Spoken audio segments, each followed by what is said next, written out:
ಸರ್ಕಾರಿ ನೌಕರ ಸಂಘ ಅಂತ ಹೇಳಿದ್ರೆ ನಮ್ಮಲ್ಲಿ ಯಾವುದೇ ಜಾತಿ ಇಲ್ಲ, ನಮ್ಮಲ್ಲಿ ಯಾವುದೇ ಪಕ್ಷ ಇಲ್ಲ, ನಮ್ಮಲ್ಲಿ ಯಾವುದೇ ಧರ್ಮನೂ ಕೂಡ ಇಲ್ಲ. ನಾವು ಧರ್ಮಾತೀತ, ಪಕ್ಷಾತೀತ, ಜಾತ್ಯತೀತವಾಗಿ ಈ ವ್ಯವಸ್ಥೆಯಲ್ಲಿ ಕೆಲಸ ಮಾಡುವಂಥವ್ರು.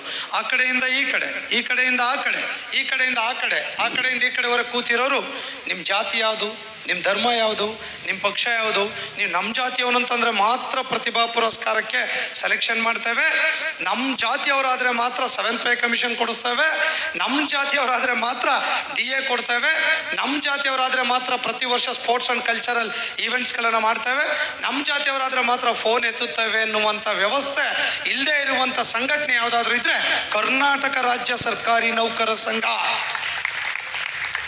ಜಾತ್ಯತೀತವಾಗಿ ಈ ಸಂಘಟನೆಗೆ ಹೊಸ ಶಕ್ತಿ, ಹೊಸ ಕಲ್ಪನೆ, ಹೊಸ ಆಯಾಮವನ್ನು ತಂದು ಕೊಡುವಂಥ ವಿಚಾರದಲ್ಲಿ ಕೆಲಸ ಮಾಡಿರುವಂಥ ಸಂತೋಷ, ಸಂತೃಪ್ತಿ ಕೂಡ ನಮಗಿದೆ. ಆದರೆ ಕೆಲವ್ರಿಗೆ ಇನ್ನೂ ಕೂಡ ಸಂತೃಪ್ತಿ ಆಗಿರೋದಿಲ್ಲ, ಏನೂ ಮಾಡ್ಲಿಕ್ಕೆ ಆಗೋದಿಲ್ಲ. ಅವ್ರದ್ದು ಸ್ವಲ್ಪ ಮ್ಯಾನುಫ್ಯಾಕ್ಚರಲ್ ಡಿಫೆಕ್ಟ್ ಇರ್ತದೆ. ಏನು ಮಾಡ್ಲಿಕ್ಕಾಗ್ತದದು?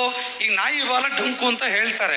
ಸೊ ಸದಾನಂದ ಹೇಳ್ತಾ ಇದ್ರು ಹಾಗೆ ಹೀಗೆ ಅಂತೇಳಿ. ಬಹುಶಃ ಅವ್ರು ಪೂರಕವಾಗಿ ಮಾತಾಡ್ಲಿಕ್ಕೆ ಬಯಸ್ತೇನೆ. ನಾನು ಸ್ವಲ್ಪ ನೆಗೆಟಿವ್ ಆಗಿ ಮಾತಾಡೋದು ಕಡಿಮೆ, ಮಾತಾಡ್ಲಿಕ್ಕೆ ಹೋಗೋದು ಇಲ್ಲ. ಅದನ್ನು ಮಾತಾಡ್ಲಿಕ್ಕೆ ಹೋದ್ರೆ ನಾನು ಕೆಲಸ ಮಾಡಲಿಕ್ಕೆ ಟೈಮ್ ಇಲ್ಲ. ಅದನ್ನೆಲ್ಲಿ ಮಾತಾಡಿಕೊಂಡು ಟೈಮ್ ವೇಸ್ಟ್ ಮಾಡಬಾರ್ದು ಅಂತ ಯೋಚನೆ ಮಾಡುವಂಥ ವ್ಯಕ್ತಿ ನಾವು. ಯಾಕಂದರೆ ನಮ್ಮ ಮುಂದೆ ಸಾಕಷ್ಟು ಸವಾಲುಗಳಿದೆ, ಸಮಸ್ಯೆಗಳಿದೆ, ಹೊಸ ಚಿಂತನೆ ಇದೆ, ಹೊಸ ಹೆಜ್ಜೆ ಹಾಕಬೇಕು ಅನ್ನುವಂಥ ಯೋಚನೆ ಮಾಡಲಿಕ್ಕೆ ಕೂಡ ನಮ್ಗೆ ಸಮಯ ಇಲ್ಲದೆ ಇರುವಂಥ ಸಂದರ್ಭದಲ್ಲಿ ಕೆಲವು ಆ ಥರದ್ದು ಕೂಡ ನಡ್ಕೊಳ್ತಾರೆ. ಬಹುಶಃ ಷಡಾಕ್ಷರಿ ಅವರನ್ನು ಸ್ಟಾರ್ಟಿಂಗ್ ನಾವೆಲ್ಲ ಕೂಡ ನೋಡಿದಾಗ ಬೇರೆ ಆ್ಯಂಗಲಲ್ಲಿ ನೋಡ್ತಾ ಇದ್ರು. ಒಂದು ವರ್ಷ ನಾನು ಕೂಡ ಯೋಚನೆ ಮಾಡ್ತಿದ್ದೆ, ಇವರು ಇದನ್ನು ತೆಗೆದಾಕಬೇಕು ಅಂದ್ರೆ ಏನು ಅಂತ ಹೇಳಿದ್ರೆ ನಾವು ಕಾರ್ಯಕ್ರಮಗಳನ್ನು ಕೊಡಬೇಕು, ನಾವು ಆ ಥರ ನಡ್ಕೊಳ್ಬೇಕು ಅನ್ನುವಂಥ ಯೋಚನೆ ಮಾಡಿ ಈ ಥರದ ಕಾರ್ಯಕ್ರಮಗಳು ಕೊಟ್ಟಾಗ ಈಗ ಅಂದ್ಕೊಳ್ತಾರೆ ಷಡಾಕ್ಷರಿ ಅವ್ರ ಬಗ್ಗೆ ನಾನು ಅಂದ್ಕೊಂಡಿದ್ದೆ ತಪ್ಪು ಅಂತ ಹೇಳಿ. ಆ ಥರದ ಒಂದು ಭಾವನೆಯನ್ನು ಮೂಡಿಸುವಂಥದ್ದು ಸಮಾಜದಲ್ಲಿ ಅತ್ಯಂತ ಅವಶ್ಯಕ ಮತ್ತು ಅನಿವಾರ್ಯತೆ ಇದೆ. ಇವತ್ತು ನಮಗೆ ಸಿಗದೇ ಇರುವಂಥ ಅವಕಾಶ ನಮ್ಮ ಮಕ್ಕಳು ವಂಚಿತರಾಗಬಾರ್ದು. SLC PUC news paper result ತೆಗೆದಾಗ ನ್ಯೂಸ್ ಪೇಪರ್ ತೆಗೆದು ನೋಡಿದ್ರೆ ಟೀಚರ್ ಮಕ್ಕಳು, ಪೊಲೀಸ್ ಮಕ್ಕಳು, ಸಾಮಾನ್ಯ ಡ್ರೈವರ್ ಮಕ್ಕಳು, ಗ್ರೂಪ್ ಡಿ ಮಕ್ಕಳು ರ್ಯಾಂಕ್ ಬಂದಿರ್ತಾರೆ. 625ಕ್ಕೆ 625 ತೆಗೆದಿರ್ತಾರೆ. ಅವ್ರಿಗೆ ಯಾವುದೇ ಸನ್ಮಾನಗಳಿಲ್ಲದೆ ಇರುವಂಥ ಕಾಲಘಟ್ಟದಲ್ಲಿ ಕಳೆದ 6 ವರ್ಷಗಳಲ್ಲಿ ನಾವು ರಾಜ್ಯಾಧ್ಯಕ್ಷರು ಆದ ಮೇಲೆ ಈ ಮಕ್ಕಳಿಗೆ ಪ್ರತಿಭಾ ಪುರಸ್ಕಾರ ಕೊಡಬೇಕು ಅಂತೇಳಿ ಯೋಚನೆ ಮಾಡಿ ಇವತ್ತು ನಾವು ಆ ಪ್ರತಿಭಾ ಪುರಸ್ಕಾರವನ್ನು ಕೊಡ್ತಾ ಇದ್ದೇವೆ. ನಿಮ್ಮ ತಂದೆ ತಾಯಿಗಳಿಗೆ ಪ್ರಮೋಷನ್ ಕೊಡ್ತಾರೆ, 7th ಪೇ ಆಗುತ್ತೆ, 20,000 ಸಂಬಳ ಜಾಸ್ತಿ ಆಗ್ತದೆ. ಅಥವಾ ನೆಕ್ಸ್ಟ್ ಯಾವುದೋ ಒಳ್ಳೆ ಪ್ಲೇಸಿಗೆ ಟ್ರಾನ್ಸ್ಫರ್ ಆಗುತ್ತೆ, ಖುಷಿನೇ ಇರಲ್ಲ ನಿಮ್ಮ ತಂದೆ ತಾಯಿಗಳಿಗೆ. ಬಹುಶಃ ಇವತ್ತು ನಿಮ್ಗೇನು ಸನ್ಮಾನ ಮಾಡ್ತಾರಲ್ಲ ಸ್ವಾಮೀಜಿಗಳ ಸಮ್ಮುಖದಲ್ಲಿ, ಆ ಫೋಟೋ ನೋಡಬೇಕು, ಆ ಸ್ಟೇಟಸ್ ನೋಡಬೇಕು, ಇನ್ಸ್ಟಾಗ್ರಾಮಲ್ಲಿ ನೋಡಬೇಕು, ಫೇಸ್ಬುಕ್ಕಲ್ಲಿ ನೋಡಬೇಕು, ಬಸ್ ಸ್ಟ್ಯಾಂಡಲ್ಲಿ ಬಸ್ ಹತ್ತಬೇಕಾದ್ರೂ ಕೂಡ ಅದೇ ಚರ್ಚೆ, ನಾಳೆ ಆಫೀಸ್ಗೆ ಹೋದ್ಮೇಲೂ ಇದೇ ಚರ್ಚೆ, ಒಂದಿನ ಡ್ಯೂಟಿ ಹೋಯ್ತು ನಿಮ್ದು ಇದೇ ಚರ್ಚೆ. ಇವತ್ತು ಮನೆಗೆ ಹೋಗ್ಬೇಕಾದ್ರೆ ಆ ಸ್ಟೇಟಸ್ ಆ ಪೋಸ್ಟ್ ಮಾಡೋದು ಎಷ್ಟು ಖುಷಿ ಅಂದರೆ ಜೀವಮಾನದಲ್ಲಿ ಆ ಖುಷಿಗೆ ಬೆಲೆ ಕಟ್ಟಲಿಕ್ಕೆ ಸಾಧ್ಯವಿಲ್ಲದ ದಿನ ಈ ಸಾರ್ಥಕದ ದಿನ ನಿಮ್ದಾಗಿದೆ. ಆ ದಿನಕ್ಕೆ ಸಾಕ್ಷಿಭೂತರಾದವರು ನಿಮ್ಮ ಮಕ್ಕಳು. ನಿಮ್ಮ ಮಕ್ಕಳ ಮೂಲಕವಾಗಿ ನಮ್ಮ ನೌಕರಿಗೆ ಗೌರವ ಸಿಕ್ಕಿದೆ.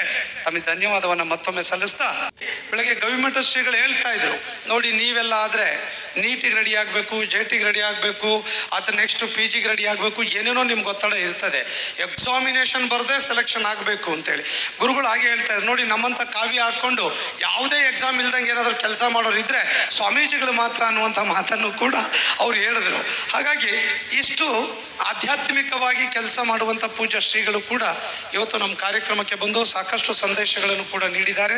ಬಹುಶಃ ಅವರು ಸಾಮಾಜಿಕವಾಗಿ, ಶೈಕ್ಷಣಿಕವಾಗಿ ಸಾಕಷ್ಟು ಪ್ರಗತಿದಾಯಕ ಹೆಜ್ಜೆಗಳನ್ನು ಕೂಡ ಅವರು ಮೂಡಿಸ್ತಾ ಇರುವಂಥದ್ದನ್ನು ನಾವು ಮರೀಲಿಕ್ಕೆ ಸಾಧ್ಯ ಇಲ್ಲ. ಬಹುಶಃ ಪ್ರತಿ ವರ್ಷ ಸರ್ಕಾರಿ ನೌಕರರಿಗೋಸ್ಕರ ಒಂದು ಸಮಾವೇಶವನ್ನು ಇಟ್ಟು ಒಂದಿಷ್ಟು ಸರ್ಕಾರಿ ನೌಕರ ಸಮಸ್ಯೆಗಳು, ಬೇಕು ಬೇಡಿಕೆಗಳು, ಇವತ್ತಿನ ಪ್ರಸ್ತುತ ದಿನಮಾನಗಳಲ್ಲಿ ಎದುರಿಸಿರುವ ಸಮಸ್ಯೆಗಳ ಬಗ್ಗೆ ಅಧಿಕಾರಿಗಳನ್ನ ಕರೆದು ಒಂದು ಚಿಂತನ ಮಂಥನ ಮಾಡುವಂಥ ಕಾರ್ಯಕ್ರಮಗಳನ್ನು ಕೂಡ ಪ್ರತಿ ವರ್ಷ ಮಾಡ್ತಾ ಇರುವಂಥದ್ದು ನಮಗೆ ಸಂತೋಷವನ್ನು ತಂದಿದೆ. ಕಳೆದ 4 ವರ್ಷಗಳಿಂದ ನಿರಂತರವಾಗಿ ಮಠದ ಕಾರ್ಯಕ್ರಮದಲ್ಲಿ ಕೂಡ ನಾನು ಭಾಗವಹಿಸ್ತಾ ಇದ್ದೇನೆ. ನನಗೆ ಅಂದ್ಕೊಳ್ತೇನೆ ಮಠಕ್ಕೂ ಸರ್ಕಾರಿ ನೌಕರರಿಗೂ ಏನು ಸಂಬಂಧ ಅಂತ ಹೇಳಿ. ಹಾಗಾಗಿ ಪೂಜ್ಯ ಶ್ರೀಗಳ ವಿಶೇಷ ಯಾವ ಇದರಲ್ಲೂ ಕೂಡ ಆ ಥರದ ಕಲ್ಪನೆಗಳಿಲ್ಲ. ಆ ಥರದ ಒಂದು ಸರ್ಕಾರಿ ನೌಕರ ಬಗ್ಗೆ ಚಿಂತನೆ, ಕಲ್ಪನೆಗಳನ್ನು ಇಟ್ಕೊಂಡಂಥ ಮೊದಲ ಗುರುಪೀಠ ಇದ್ದರೆ ಅದು ಮಹರ್ಷಿ ವಾಲ್ಮೀಕಿ ಗುರುಪೀಠ ಅನ್ನೋದನ್ನು ಭಾಳ ಅಭಿಮಾನದಿಂದ ಹೇಳಲಿಕ್ಕೆ ಬಯಸ್ತೇನೆ. ಸೊ ಹೀಗೆ ಪೂಜ್ಯ ಶ್ರೀಗಳ ಸಂದೇಶಗಳು, ಮಾರ್ಗದರ್ಶನಗಳು, ಆಶೀರ್ವಾದಗಳು ನಿರಂತರವಾಗಿ ಸಮಾಜ ಸಮುದಾಯದ ಮೇಲೆ ಇರಬೇಕಾಗ್ತದೆ. ಇವತ್ತು ನಾವು ಸಂತೋಷವಾಗಿದ್ದೇವೆ, ನೆಮ್ಮದಿಯಾಗಿದ್ದೇವೆ. ಇವತ್ತು ಬಹಳ ಸಂತೋಷ ನೆಮ್ಮದಿಯನ್ನು ಎಲ್ಲಿ ಕಾಣ್ಲಿಕ್ಕೆ ಸಾಧ್ಯ ಅಂದರೆ ಸಾಧು ಸಂತರ ಶರಣರ ಪೂಜ್ಯ